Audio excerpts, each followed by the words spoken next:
Washington Journal continues. Welcome back to Washington Journal, joined now by Representative Tom McClintock. He is a Republican from California. He's a member of the Budget Committee and also the Judiciary Subcommittee Chair. Representative, welcome to the program. Well, thanks for having me back. Let's start with Iran. How do you think that war is going? Well, I don't understand why the president has paused it. I'm a little old-fashioned about such things. When you've got the other guy on the ropes, you keep punching until he quits.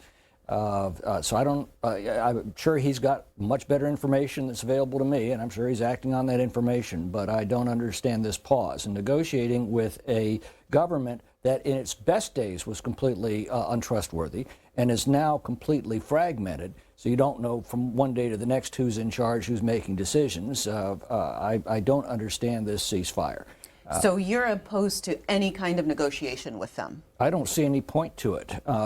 We've decimated their leadership. We have decimated their military. Now the final, and this can't end any other way but this regime falling. I'm convinced of that.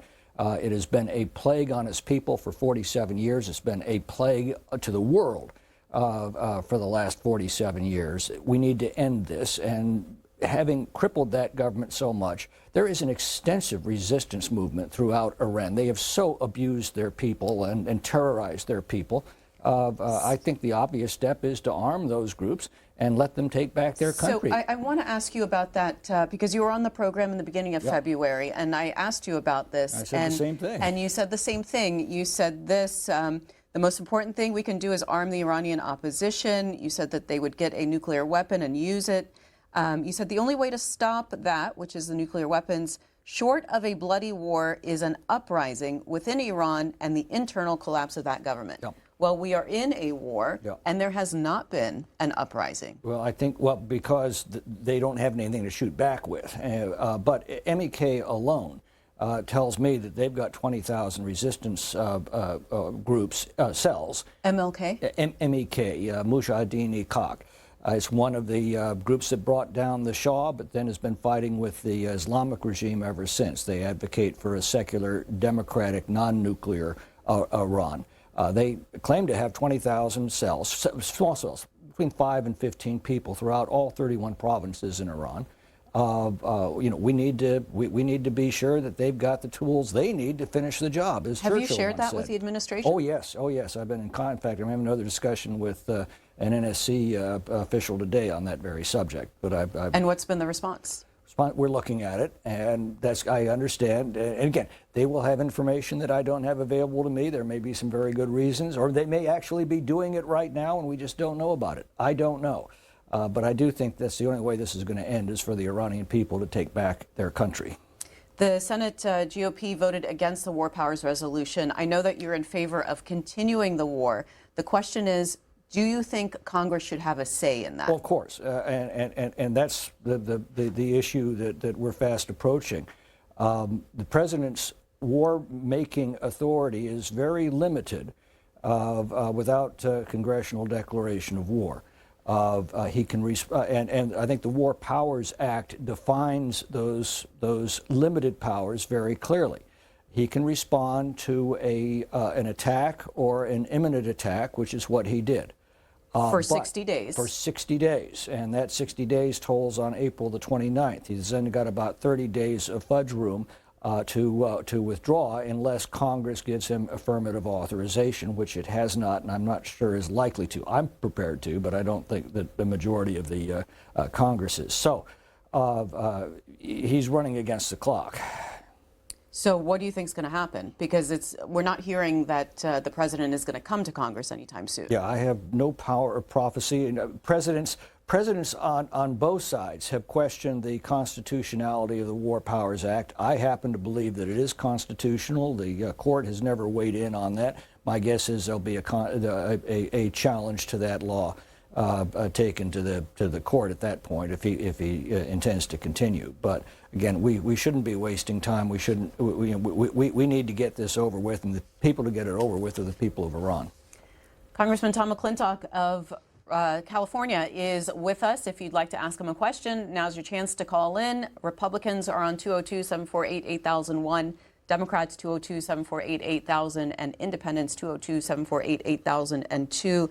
AAA is saying that the average price of gas in the state of California is $5.80. Yeah. What kind of economic impact is this war having on your constituents in California? Well, California is a special case because Gavin Newsom's been waging war on fossil fuels throughout his administration. In 1980, we were the second largest petroleum producer in the country. We had 41 refineries operating throughout California. We produced all of the gasoline consumed in our state. But after Gavin Newsom's administration, the policies they put in place, last year we were down from 41 refineries in 1980 down to 9 last year. 2 more have since closed. That leaves us with just 7. We're now importing 60% of our petroleum being used in California. Economists are predicting, before the Iran issue arose, they were predicting $6 to $8 gasoline by the summer. It was $6.19 at Sacramento Airport on Tuesday, in case you're interested. California has some very serious problems that have been created by its own policies. But obviously, the disruption of global supplies with the Strait of Hormuz has forced up prices for everybody. And that, I think, is going to be short-lived. I don't see this continuing much longer. And at that point, we'll see prices come right back down again. When there was that announcement by the one fragment of the remaining Iranian regime that the Strait of Hormuz was open, oil prices dropped from over $100 to $82 in a single morning. And I think we'll see that again once this is behind us. And we need to get it behind us as soon as we can. And how do you see the war ending? Because you said that you're not in favor of negotiating with this regime. Yeah, as I said, I think the only way it ends is with the downfall of this regime, and the only way it doesn't look like it's going anywhere, Congressman. Well, time's a great thickener of things, as they say. I want to ask you about something called the Dignity Act of 2025. Mm-hmm. This was sponsored by your Republican colleague, Maria Salazar of Florida. And it we'll put it on the screen, some of the things so that people can follow along, but it provides new renewable legal status to a portion of immigrants in the U.S. illegally who meet certain criteria. They would have to pay $7,000 in fines, pass criminal background checks, the act would boost funding for border security, essentially, and use E-Verify.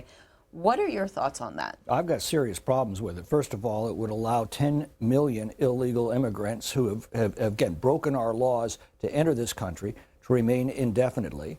And then it would give them not only work permits, but they would be exempt from payroll taxes. Now, it's true they pay 1% more on their income taxes, but that wouldn't begin to compensate for the loss of those payroll taxes. Now, what does that mean?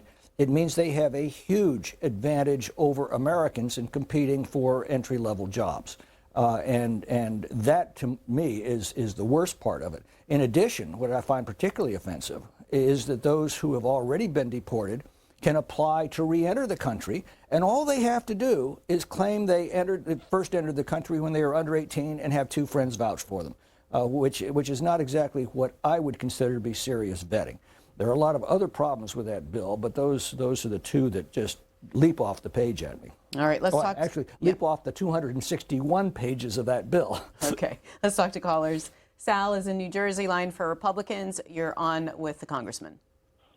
Good morning, Representative McClintock. I would like to ask you, what can Donald Trump do? I think Donald Trump should tell the American people repeatedly on TV, and the Republicans should tell the Republican people, the Republican Party should tell the American people to be patient, because this war is going to last a little while, and they should